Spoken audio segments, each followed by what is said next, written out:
If you wanted a mean gaming machine with all the bells and whistles, then the Asus ROG GT51 is pretty much one of the prime contenders.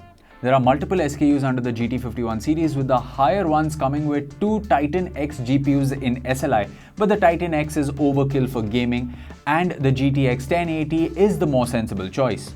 It boasts of a megaton of performance thanks to the overclocked 6700K processor, which runs at 4.3 GHz and goes up to 4.6 GHz at the push of a button. Aesthetically, it's a crowd pleaser thanks to the grey and red color scheme and not too over-the-top branding. The Aegis software allows you to play around with the LEDs and the overclocking presets. Certain elements like the ROG branding on the front stay red for obvious reasons, but everything else is full RGB.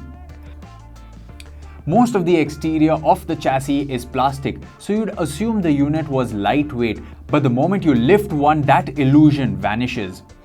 Externally, the GT51 features a geometric design and the internals are quite well thought out for ample airflow. From a performance perspective, you couldn't ask for anything more for gaming. Samsung's SM951 NVMe SSD is more than enough to reduce level load times, and the 64 GB RAM is overkill, but the two GTX 1080s in SLI, you can game, render movies and use 3D CAD software with no hiccups. In synthetic benchmarks, this is pretty much the most powerful configuration we've seen so far.